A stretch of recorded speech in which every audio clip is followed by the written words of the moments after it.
Hey everybody, welcome to the 80s Slashers YouTube channel.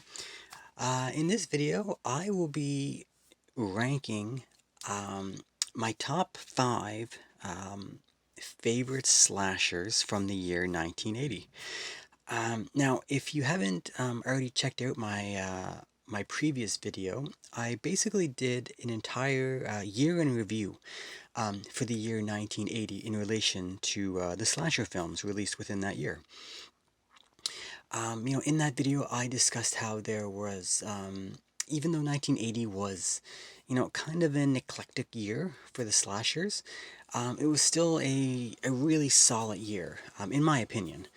And of the 15 films that I have classified as 80 slashers in 1980, these are just some of the ones that I have a physical copy of. So I'm just putting them on the screen here. But just as a recap, the slasher films released in 1980 were To All a Good Night, Friday the 13th, Maniac, Terror on Tour, He Knows You're Alone, Schizoid, Prom Night, Mother's Day, Funeral Home, Anthropopagus, Terra Train, Motel Hell, Nightmares, Christmas Evil, and New Year's Evil.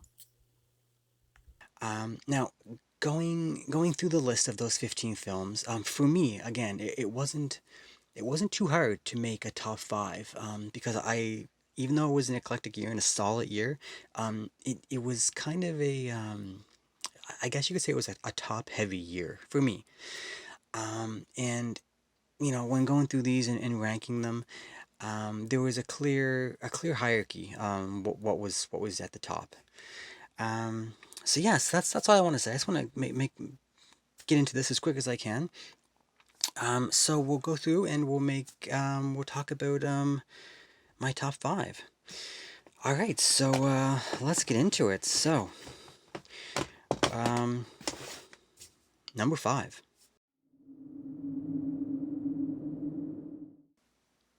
All right, so coming in at number 5, we have New Year's Evil. Now this is this is a film I like because it has a really fun atmosphere, kind of like a party film. It's a lot of, obviously it takes place surrounding New Year's Eve, so it has that feel like the New Year's Eve, the party. It kind of, I don't know, it's a fun watch, especially if you're watching it around that time of year. You're in that mood. Yeah, I just really like the atmosphere of this film. Um, Another thing I enjoy about this is the killer in this film. He's a little sleazy. There's some phone calls. He's calling victims and stuff. He's got some heavy breathing and just kind of some weird dialogue, and yeah, there's just kind of a little sleaze factor to this. Not over the top like Maniac or New York Rip or anything like that, but it's yeah, I don't know. There's a little sleaze to this, so I always enjoy that in my slasher films. Now, another thing that's really cool. This film has a really cool concept. Basically, what it is the killer is he's tormenting like the lead girl, the final girl, whatever, and he's basically saying like every time the clock hits midnight in a certain time zone, he's gonna kill someone. And it's getting closer and closer. I think they're in like New York. I'm not sure where they're at. I feel like it's New York. So, he's starting at like the furthest time zone. So when it's like, 9 p.m. in New York, it's 12 p.m. or 12 a.m. somewhere. So he kills someone, and then it gets 10 and then 11. And he's counting down until it's getting closer and closer to the main girl's actual midnight. And he keeps making kills over that, as the time zones roll into New Year's. So that's kind of a cool concept. I like that. It kind of adds like a clock, like an internal clock um, to the plot, and it ramps up the tension a little. So yeah, it's just kind of a cool little concept that I really liked. As for the kills, there's some decent kills. This film has just it's not outstanding in any one thing, but everything is is decent. It's just it's a good film, great atmosphere. And the conclusion was pretty satisfying, I found. This is a different film. Like you know who the killer is, like you see the face. It's not like the typical follows the formula to a T, but yeah, it's a good one. So yeah, New Year's Evil. I really enjoyed this one. So that's coming in at number five. All right, number four.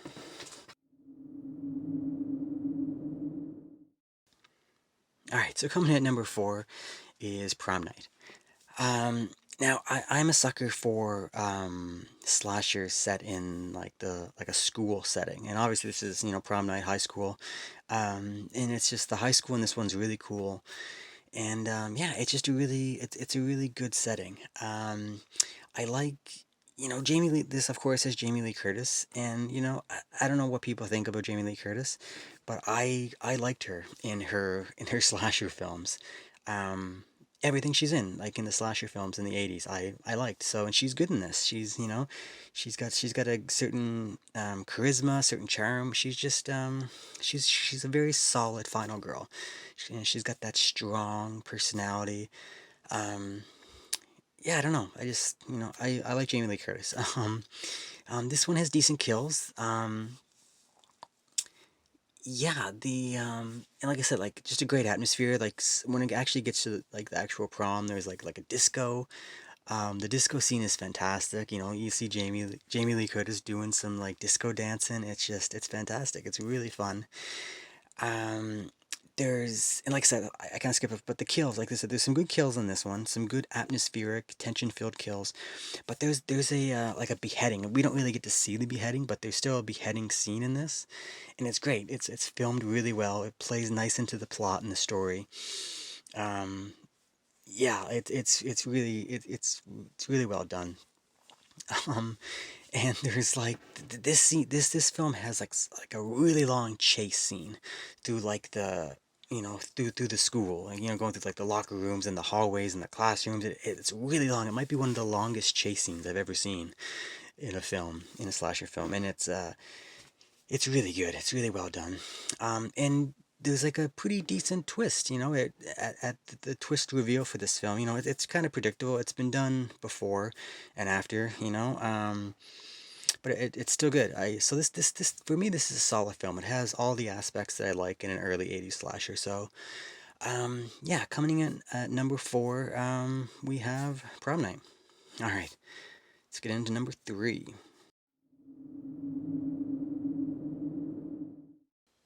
Okay, so coming at number three, we have Terror Train.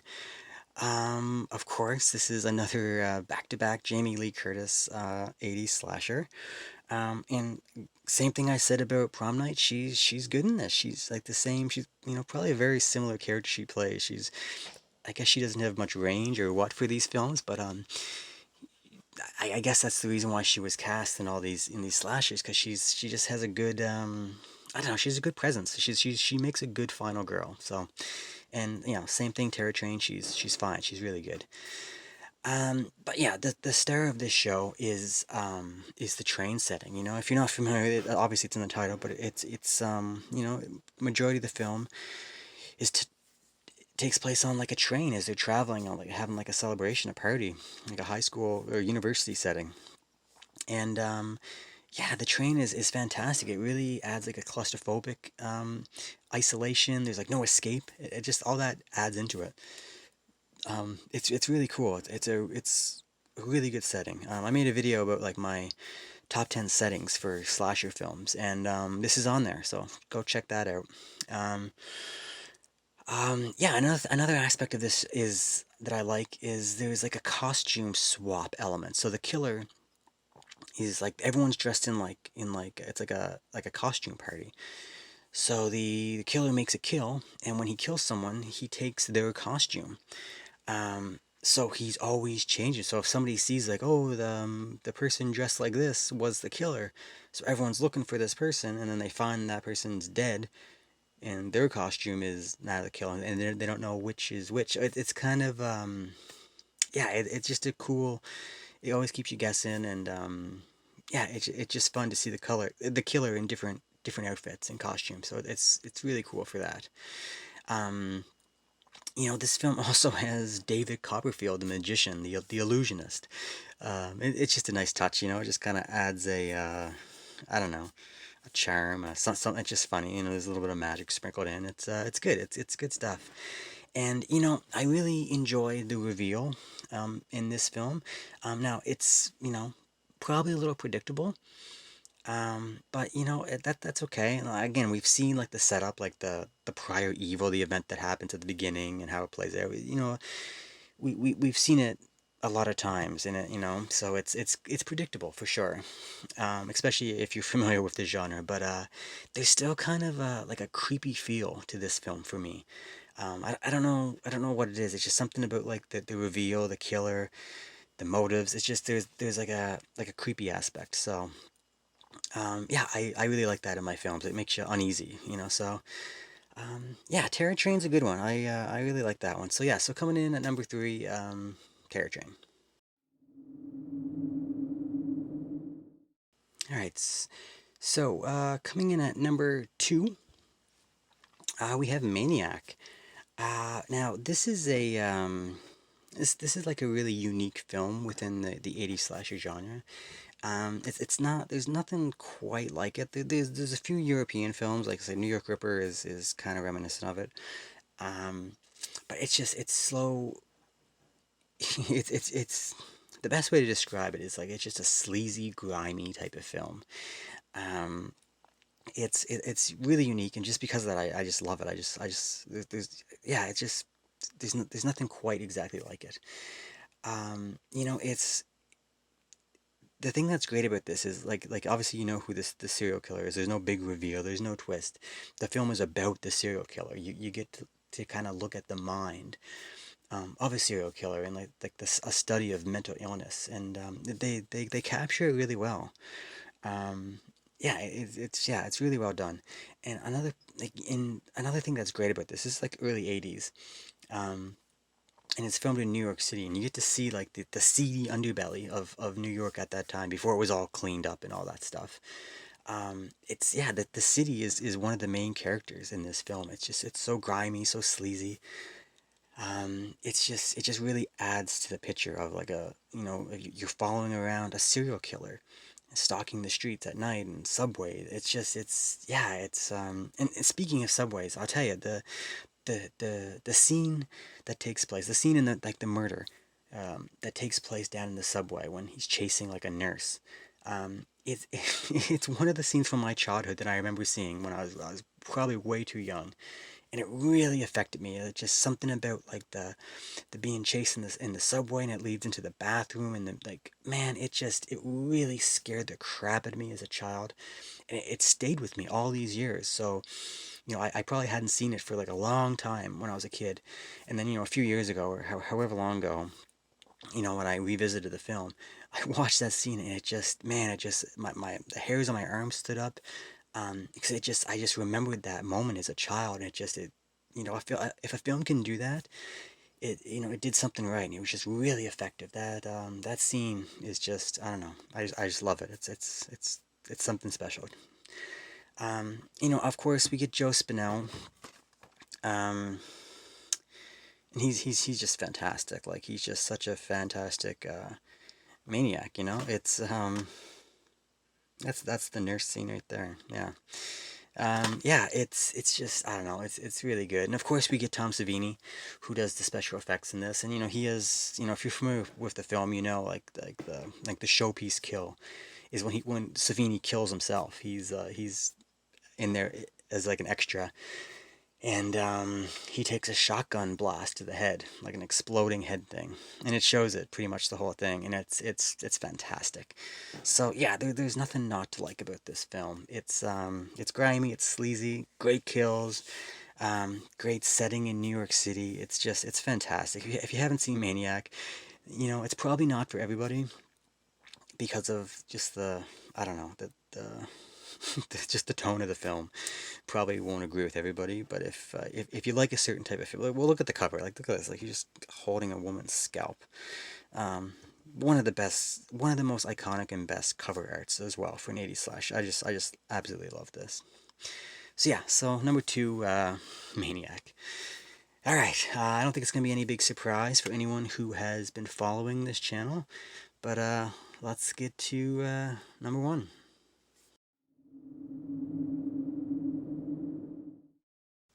All right, so yeah, so number one, of course, is Friday the 13th.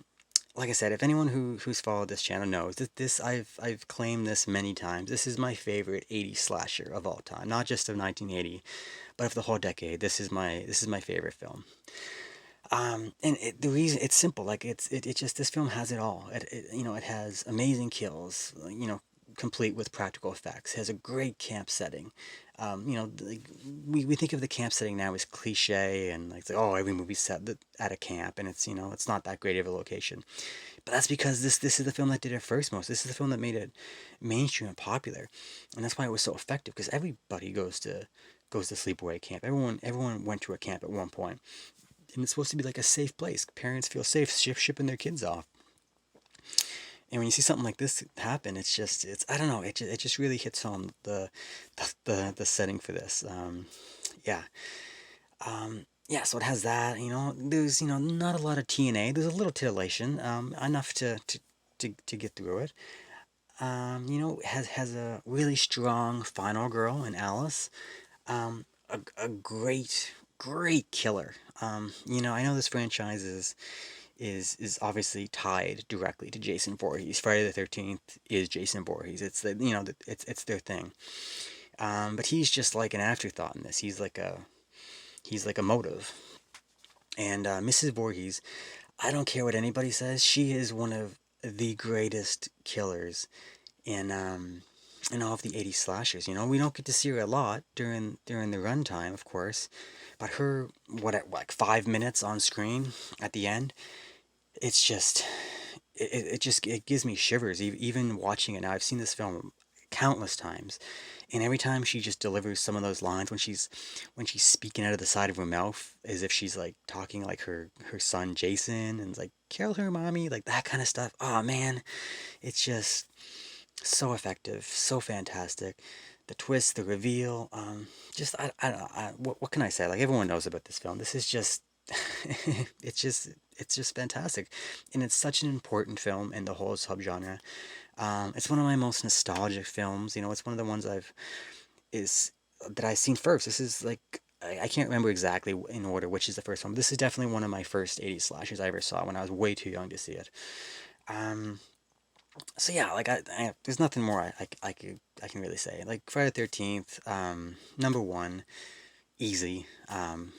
Yeah. So that's it, guys. That's pretty much it. That's my top five um, slashers from 1980. So yeah, so I just want to say thanks everyone for sticking around watching this. I hope you enjoyed. Like I said, hope you enjoyed the 1980 year in review. I had a good time making it. I'm going to keep going. I'm going to keep going. Next, obviously, I'll do 1981, 82, 83, and onward. And I'll keep doing a top five for each of those. So stay tuned. Thanks for subscribing, leaving some comments, thumbs up, all that good stuff. It's all appreciated. And like I said, if you want to check out, if you haven't seen the 1980 year in review, I'll put a link here, and if you want to see the all the trailers for these films, all the films from 1980, I'll put a link for the 1980 trailers here. All right, guys, that's it. So once again, thanks. It's most appreciated, and all right, until next time. All right, see ya.